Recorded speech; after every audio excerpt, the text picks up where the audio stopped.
नमस्कार, नेशनल खबर का खास हेल्थ प्रोग्राम देख रहे हैं आप और आपके साथ मैं हूं भारती बघेल। आज की भागदौड़ भरी जिंदगी में वैसे सिर दर्द होना तो एक आम सी बात बन गई है, लेकिन आजकल देखा जा रहा है कि बहुत ज़्यादा केसेस अचानक से तेज सिर दर्द के आ रहे हैं और इसी के हल के लिए आज हम आए हैं फोर्टिस हॉस्पिटल, जहां पर senior neurosurgeon doctor Rahul Gupta ji मौजूद हैं। तो सबसे पहले तो सर आपका बहुत बहुत स्वागत है नेशनल खबर पर। नमस्कार, मैं स्वागत करता हूं अपने दर्शकों का और धन्यवाद करता हूं नेशनल खबर का, जिन्होंने मुझे चांस दिया कि मैं अपनी बात अपने दर्शकों तक पहुंचा सकूं। तो सर वही मेरा पहला सवाल आपसे यही है कि अचानक से जब तेज सिर दर्द हो तो क्या करें? जब हम बात करते हैं अचानक बहुत तेज सिर दर्द का, तो हमारे दिमाग में एक ख्याल आता है कि क्या हमें ब्रेन हेमरेज तो नहीं हुआ।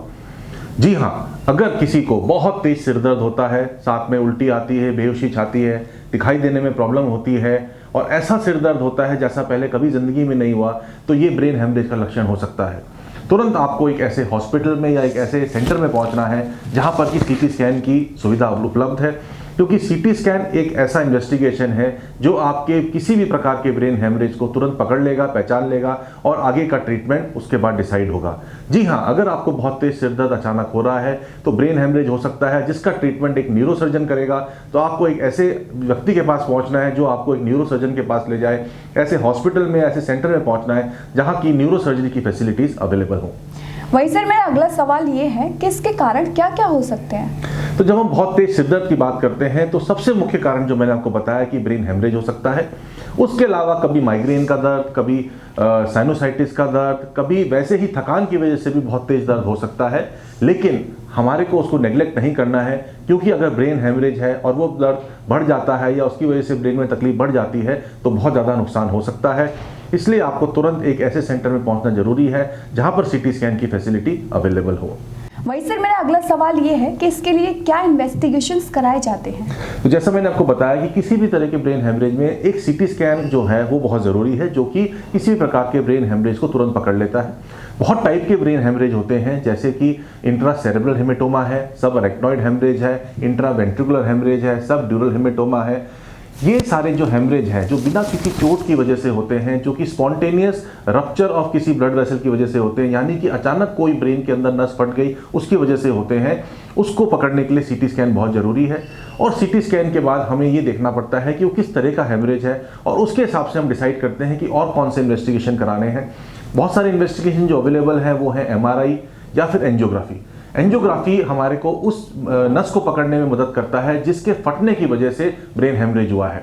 अगर किसी को सब अरेक्नॉइड हेमरेज है तो उस केस में हो सकता है कि उसके ब्रेन में कोई एन्यूरिज्म या कोई गुब्बारा बना हो ब्लड वेसल का, जिसके फटने की वजह से ये हेमरेज हुआ है। उस केस में हमारे को सर्जरी या फिर एंडोवास्कुलर प्रोसीजर कैथ लैब में करना पड़ता है ताकि हम उसकी दोबारा ब्लीडिंग होने से रोक सकें। इंट्रासेरेब्रल हेमेटोमा खासकर अगर एल्डरली पेशेंट्स में है तो हो सकता है कि वो सिर्फ ब्लड प्रेशर की वजह से कोई पतली सी छोटी सी नस फटने की वजह से हो, जिसको कि हम एंजियोग्राफी में नहीं पकड़ सकते। तो उस केस में अगर उसका साइज बड़ा है तो हमें सर्जरी की जरूरत पड़ती है। तो इस तरह के जो हेमरेज हैं उनको डिटेक्ट करने के लिए CT scan, MRI, angiography, routine blood investigations और बहुत सारे छोटे छोटे इन्वेस्टिगेशन हैं जिनकी जरूरत पड़ती है। वही सर इसके इलाज के और क्या क्या तरीके हो सकते हैं? तो जैसा मैंने आपको बताया कि सबसे पहले तो मरीज को एक ICU में भर्ती करा जाता है ब्रेन हेमरेज के पेशेंट में, क्योंकि उस ब्रेन हेमरेज का बढ़ने का बहुत ज़्यादा खतरा होता है कुछ टाइम के साथ। तो बार बार सीटी स्कैन या कोई और इन्वेस्टिगेशन कराया जाता है ये चेक करने के लिए कि वो ब्लीडिंग बढ़ तो नहीं रही है। अगर पहले से ही ब्लीडिंग काफ़ी ज़्यादा बढ़ी हुई है, मरीज बेहोश है, तो उस केस में तुरंत पेशेंट को सर्जरी के लिए प्रिपेयर करके और सर्जरी करी जाती है। तो ब्रेन हेमरेज की सर्जरी काफ़ी पेचीदी होती है और इसको एक ऐसे सेंटर में कराना चाहिए जहां पर कि सीटी स्कैन, MRI, एंजियोग्राफी की फैसिलिटी हो, जहां पर कि एक कंप्लीट न्यूरोसर्जिकल टीम हो और ICU की फैसिलिटी हो, ताकि पेशेंट का आखिर तक भी पूरा ख्याल रखा जा सके। इसके अलावा अगर किसी के ब्रेन में एन्यूरिज्म निकलता है या आर्टेरियोवेनस मालफॉर्मेशन निकलता है या कोई ऐसा सोर्स मिलता है जिसको कि सर्जिकली या किसी और तरीके से ट्रीट किया जाता है तो फिर वो प्रोसीजर भी किया जाता है। हमारे पास और बहुत सारे सेंटर्स में न्यूरो कैथ लैब की व्यवस्था है, न्यूरो कैथ लैब अवेलेबल है, जहाँ पर कि ब्रेन के वैस्कुलर लीजन्स को, यानी कि ब्रेन की खून की नसों की जो बीमारियां हैं उनको बिना बड़ा ऑपरेशन करे, बिना बड़ा चीरा लगाए, एंडोवास्कुलर यानी रक्त की जो वाहिनी है उसके अंदर से जाके उसको ट्रीट किया जा सकता है। इसमें बहुत सारी एडवांसमेंट्स हुई हैं रिसेंटली और इन एंडोवास्कुलर प्रोसीजर्स को सेफली भी करा जाता है। सर एक सवाल मेरा ये भी है कि इसमें मरीज के ठीक होने की संभावना कितनी है? जब हम ब्रेन हेमरेज की बात करते हैं तो ये काफ़ी दिक्कत वाली सिचुएशन होती है। अगर मरीज बेहोश है, उसको दौरा पड़ा है या उसका हाथ पैर काम करने बंद कर गए हैं तो उस सिचुएशन को काफ़ी क्रिटिकल माना जाता है, जिसमें कि आईसीयू केयर, सर्जरी की तुरंत ज़रूरत पड़ती है। इस केस में पेशेंट्स को ठीक होने में कई हफ्ते, कई महीने लग जाते हैं। कुछ पेशेंट्स पूरी तरह ठीक नहीं भी हो पाते हैं। हो सकता है कि उनके गले में सांस का रास्ता बनाना पड़े, उनकी फिजियोथेरेपी, उनकी पूरी जनरल बॉडी केयर काफ़ी लंबे टाइम तक करनी पड़े। उसके बावजूद भी हो सकता है वो कोमा में ही रहे और पूरी तरह ठीक ना हो। तो ब्रेन हेमरेज काफ़ी खतरनाक बीमारी है और इसके लिए बचाव बहुत ज़रूरी है। लेकिन अगर एक बार ये प्रॉब्लम हो जाती है तो उसके बाद हॉस्पिटल का, उनके घर के फैमिली मेम्बर्स का, रिलेटिव्स का, फ्रेंड्स का बहुत इंपॉर्टेंट रोल है, जो कि पेशेंट्स का पूरी तरह से ध्यान रखते हैं, उनकी सेवा करते हैं। शुरू में फैसिलिटीज़ जो है हॉस्पिटल की यूज़ करी जाती हैं, फिर उनको एक अच्छे रिहेबिलिटेशन सेंटर में भी शिफ्ट किया जा सकता है जहाँ पर उनकी केयर होती है, या फिर घर के अंदर वो सारे फैसिलिटीज़ अवेलेबल कराई जाती हैं। बहुत सारी ऐसी एजेंसीज़ हैं जो इस तरह के बेड्स और सक्शन मशीन और सारी फिजियोथेरेपी वगैरह फैसिलिटीज़ अवेलेबल कराते हैं घर में, ताकि पेशेंट्स के कॉस्ट कम हो जाए और फैमिली मेम्बर्स पे बर्डन थोड़ा सा कम हो जाए। लेकिन इस तरह के मरीजों को, काफ़ी मरीजों को बहुत लंबे टाइम तक बहुत अच्छी सेवा की ज़रूरत पड़ती है। सर जाते जाते मेरा आखिरी सवाल ये है कि आप लोगों को क्या सलाह देना चाहेंगे?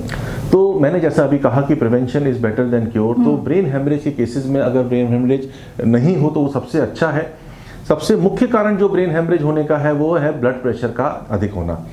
कई बार एनोरिज्म या एवीएम या कोई वैस्कुलर माल्फॉर्मेशन है ब्रेन के अंदर, तो वो बिना ब्लड प्रेशर बढ़े भी दिक्कत दे सकता है। लेकिन हमारे पास जो मेन कंट्रोल का साधन है वो है ब्लड प्रेशर को नियमित तरीके से चेक करना और उसको कंट्रोल में रखना। इसके अलावा और भी बहुत सारी ऐसी डिजीज़ हैं जैसे डायबिटीज़ हैं या फिर और कुछ कंजेनाइटल डिजीज़ हैं जिसमें कि ब्रेन हेमरेज होने के चांसेस बढ़ जाते हैं। उनको टाइमली डिटेक्ट करना और उनका ट्रीटमेंट कराना, लाइफस्टाइल को अच्छा रखना, स्मोकिंग, अल्कोहल का सेवन कम करना, अपनी स्ट्रेसफुल लाइफ को कम करना, रेगुलर एक्सरसाइज करना, स्लीप को प्रॉपर रखना, रात को 7 से 8 घंटे जरूर सोना।